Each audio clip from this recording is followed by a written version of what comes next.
What the president has to say post-Katrina. First time he's been back there as president. He's at the University of New Orleans. Who are with us here today, so I just want to make sure that I announce them all. First of all, I want to thank Chancellor Tim Ryan and all of the staff here at the University of New Orleans for their outstanding work. I want to thank the governor of the great state of Louisiana, Bobby Jindal, who's here. Oh, no, Bobby's doing a good job. Hey, hold on a second. Bobby, if it makes... Hold on. Bobby, first of all, if it makes you feel any better, I get that all the time. And the second point is that, even though we have our differences politically, one thing I will say is that this person's working hard on behalf of the state, and you got to give people credit for working hard. He's a hard-working man. We've got our senior senator from the great state of Louisiana, Mary Landrieu.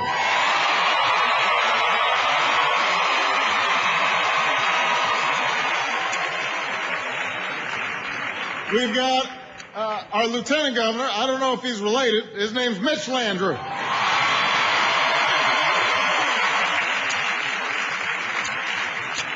We've got outstanding member of Congress, Charlie Mélenchon.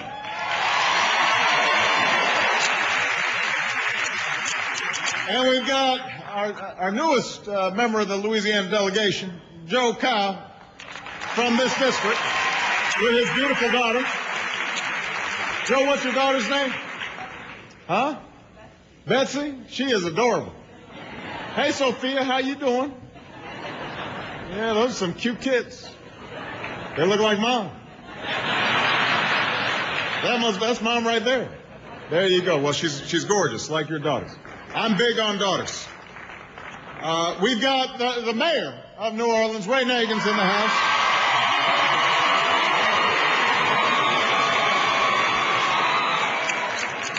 There's a feisty crowd here. House Speaker Pro Tem Karen Carter Peterson is here.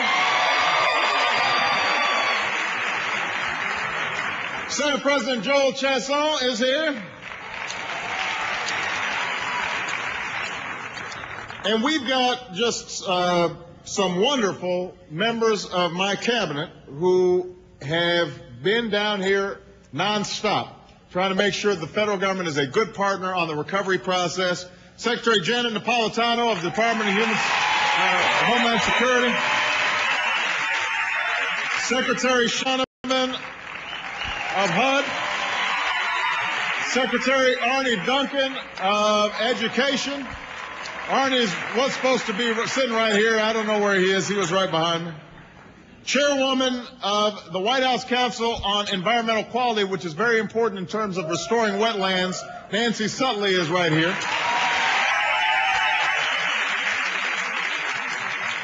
And finally, I want to say thank you to Reverend Phoebe Rope for the invitation, Maggie Clones for leading the pledge, and Shamar Keith Allen on the horn, playing the national anthem. Oh, good to be back in the Crescent City. I love you back. It's always an inspiration to spend time with men and women who have reminded the rest of America what it means to persevere in the face of tragedy, to rebuild in the face of ruin. Katrina may have swept through the city, but it did not destroy this community, and that is because of you, the people of New Orleans.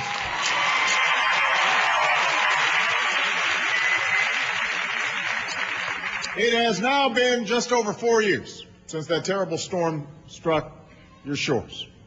And the days after it did, this nation and all the world bore witness to the fact that the damage from Katrina was not caused just by a disaster of nature, but also by a breakdown of government. That the government wasn't adequately prepared, and we didn't adequately respond. And I saw the consequences of this failure during my visit here as a senator and then as a candidate for president. So when I took office as president, one of the first things I did was tell my cabinet and senior staff that our Gulf Coast rebuilding efforts and our disaster response efforts were going to be top priorities for this White House. I wanted to get it right, and I wanted us to be ready. And so far, I'm pleased to report that we've made good progress. We got a long way to go, but we've made progress. Over the last 9 months, we have sent more cabinet members to this region than almost anywhere in the country, not just to make appearances, but to listen and to learn and help you move forward. As we've continued this recovery effort, I've made it clear that we're not going to tolerate the usual turf wars between agencies. So we've prioritized coordination between all levels of government. We put in place innovative review and dispute resolution programs to get projects moving forward quickly. We've freed up over $1.5 billion in recovery and rebuilding assistance that had been tangled up in red tape for years. And this assistance is allowing us to move forward together with projects that were stalled across the Gulf Coast. Projects rebuilding and improving schools, investing in public health and safety, repairing broken roads and bridges and buildings. And this effort has been dramatically amplified by the Recovery Act, which has put thousands of Gulf Coast residents back to work. On the housing front, we're tackling the corruption and inefficiency that plagued the New Orleans Housing Authority for years.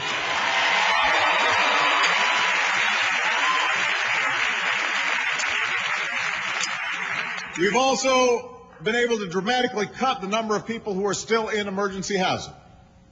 We're moving forward, we're moving families towards self-sufficiency by helping homeowners rebuild and helping renters find affordable options. On the education front, I just visited Martin Luther King Charter School, the first school to reopen in the Ninth Ward and an inspiration for this city.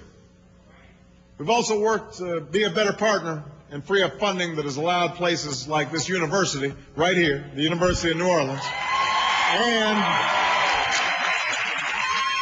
and the Southern University of New Orleans to rebuild.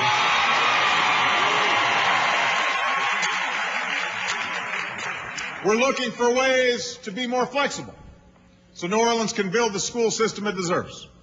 And because a lot of your public schools open themselves up to new ideas and innovative reforms, we're actually seeing an improvement in overall achievement that is making the city a model for reform nationwide. That is good news, thanks to the hard work being done right here in New Orleans.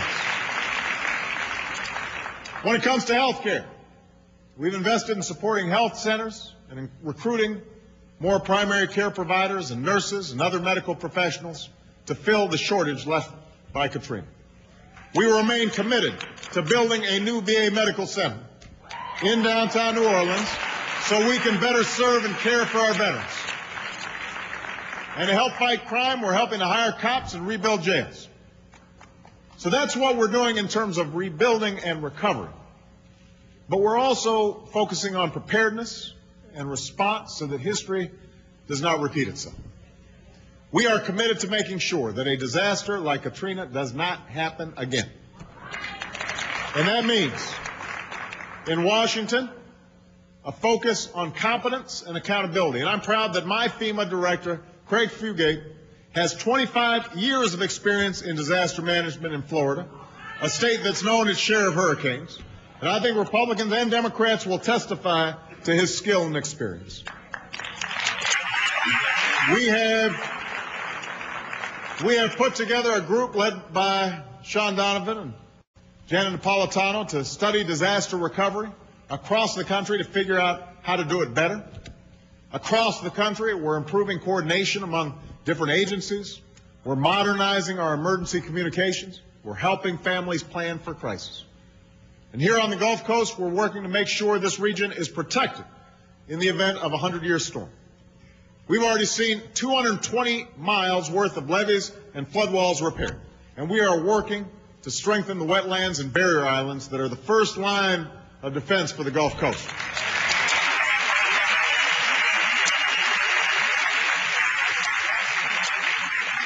This isn't just critical to this region's physical protection, it's critical to our environment, it's critical to our economy. That's why we're establishing an interagency working group that will be responsible for coordinating our restoration efforts across the Gulf at all levels of government. Now, even with all the action we've taken, all the progress we've made, we know how much work is left to be done. Whether you're driving through New Orleans, Biloxi, or the southern part of Louisiana, it's clear how far we have to go before we can call this recovery a real success. There are sewers and roads still to repair. There are houses and hospitals still vacant. There are schools and neighborhoods still waiting to thrive once more. So I promise you this, whether it's me coming down here or my cabinet or other members of my administration, we will not forget about New Orleans. We are going to keep on working. We are not going to forget about the Gulf Coast. Together we will rebuild this region, and we will rebuild it stronger than before. It is going to be stronger than before. I know that for a lot of you, the questions and concerns you have aren't limited to the Recovery Act and the efforts that are taking place here on the Gulf. You're also wondering about the recovery effort that's taking place throughout America, because an economic storm hit about 10 months ago, caused this recession that is as bad as anything we've seen since the Great Depression. And obviously it hasn't left behind the death and destruction that Katrina and Rita left behind, but it's caused incredible pain and hardship for communities all across this country. Communities that have seen too many jobs disappear, too many businesses close, too many middle-class families who are just barely making it. These families are the backbone of America. They're the ones who built this country and made it great. You. And keep this country going each and every day. And so you deserve leaders in Washington who are willing to work as hard as you work, who are willing to fight for your futures. That's why our goal is not just to rebound from this recession. It's to build an America that works for everybody, where everyone who's looking for work can find a job, not just a temporary job, but a permanent job that lasts from year to year, season to season. We want an economy where our stock market's not only rising again, but our businesses are hiring again, and people's incomes are going up again. We're not going to rest till we get there. Now, the Recovery Act we passed earlier this year has helped stop the bleeding. Everybody agrees on that. It's put tax cuts in the pockets of working families and small businesses. It extended unemployment insurance and health insurance to people who've been laid off. It saved or created hundreds of thousands of jobs in the private sector, and have made sure that teachers weren't being laid off and police officers weren't being laid off in states that were hemorrhaging because of lost tax revenue. But the Recovery Act's just the start. If we want a recovery that lasts, if we want an economy that really grows again, we've got to rebuild stronger than before, just like you're doing here in New Orleans. We need to come together and meet the challenges that were with us before this recession hit. Schools that weren't closing before the recession.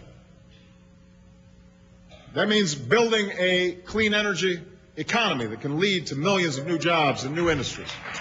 That means building an education system that equips every citizen with the skills and training they need to compete with any worker in the world. That means building a health care system that finally offers security to those who have insurance and affordable options to those who don't.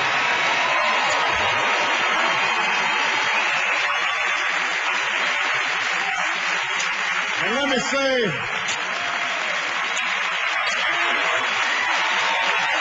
we're going to get it done. We're going to get it done. Too many Americans have waited too long for this to happen. We are going to pass health care reform by the end of this year with the help of Mary Landrieu, with the help of Charlie Mélenchon, maybe with the help of Joe Child. We're going to get health care done this year.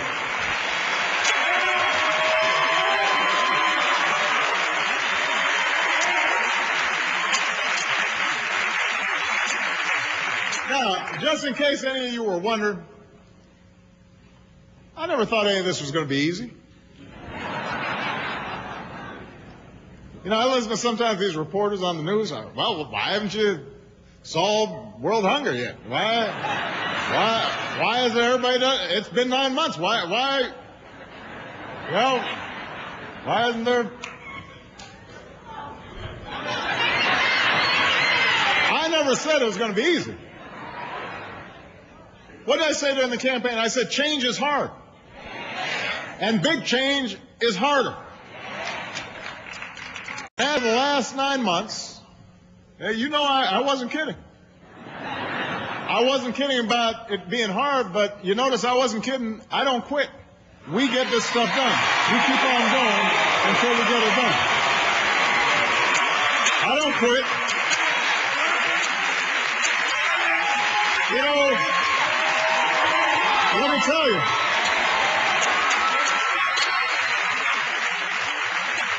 Those folks who are trying to stand in the way of progress, they're all, let me tell you, I'm just getting started. I don't quit. I'm not tired, I'm just getting started.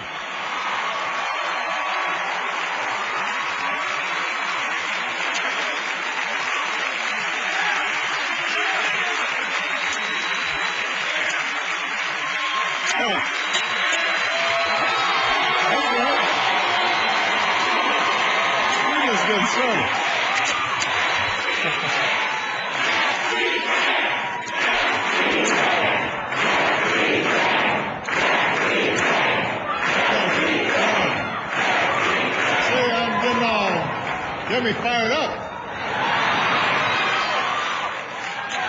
No, but I think it is important for those folks to understand. I'm just ready to go. We're just going to keep on going. And the reason is because there are too many folks out there who are having a tough time to get tired. The easiest thing in the world would be to just say, okay, well, I don't want any controversy. Let me take the path of least resistance. But that means that the same folks who were struggling before we were elected are going to keep on struggling. People, if they had high premiums on their health care before, they're going to have even higher premiums after. That's not why I applied for the job. The challenges we face, both here on the Gulf Coast and throughout America, they're big, they're complex challenges. They don't lend themselves to easy answers or quick fixes. Meeting them requires diligence and perseverance and patience. It also requires more than just government programs and policies. It requires a renewed spirit of cooperation and commitment among our citizens. A renewed sense of responsibility to ourselves and to one another. Which is why it's important, whether you're dealing with a Republican or a Democrat, that we are maintaining civility, that we are listening to each other, that we are willing to find areas of common ground and cooperation.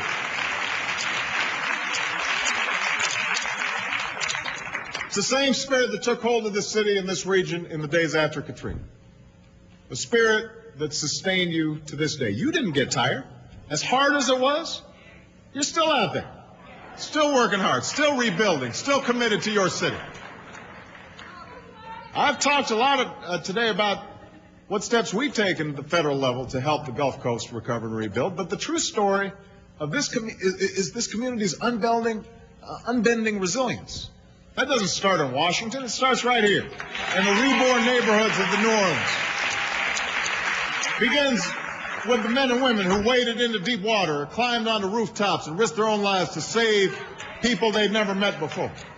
Begins with the doctors and nurses who stayed behind to care for the sick and the injured, without equipment, without electricity, like our nation's Surgeon General, Regina Benjamin, mortgaged her house, maxed out on her credit cards so she could reopen her clinic and help care for victims of the storm. All the volunteer firefighters from this city who recently traveled to Iowa to help another community recover from the devastation of a tornado. They went because they still remember when New York City firefighters who'd been through 9/11 came down to New Orleans to help folks out here after Katrina. The story of this city's resilience begins with all the men and women who refused to give up on their homes, who've stayed to clean up and rebuild not just their own homes or their own yards or their own lives, but their neighbors too.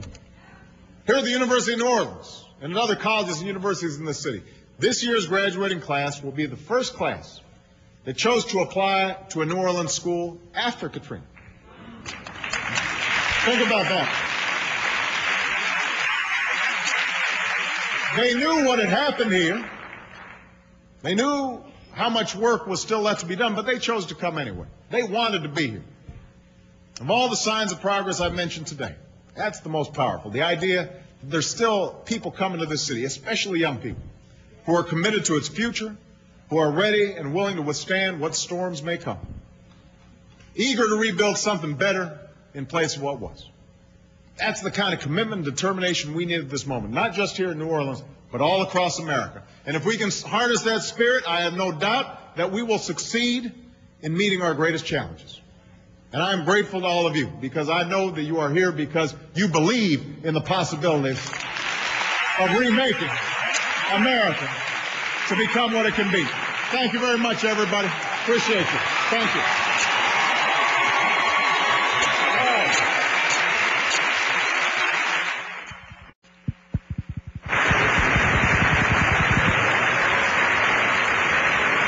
We're going to take some questions now. Now, here's, hold on a second. First of all, I'm going to get a sip of water. Excuse me? Well, it's nice to see you.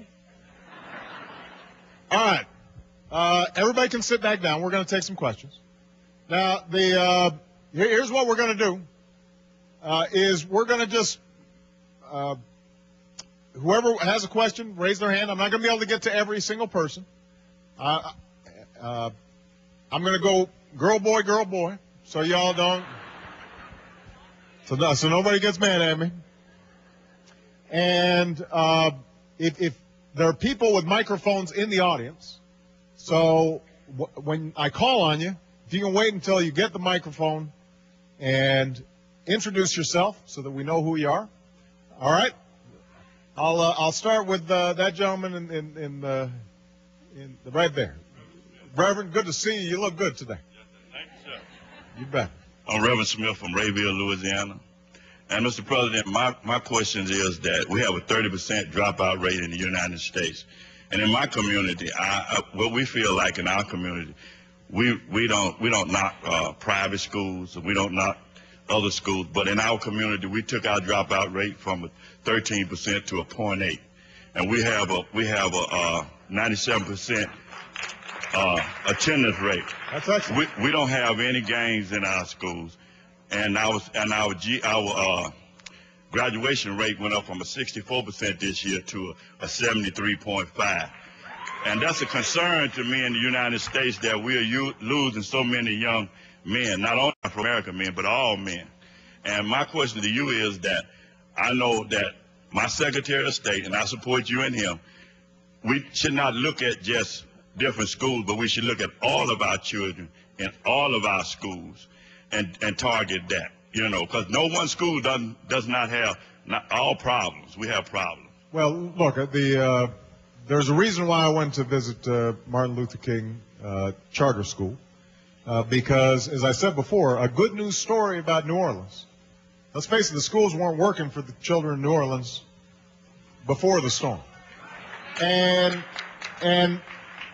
what has happened is that this community has actually used the crisis as an opportunity to start rebuilding and try to experiment with new ways of learning. One of the things that we did in the Recovery Act that got very little attention at the time, but I think is one of the most important things we did, is we said, we're going to help schools on construction.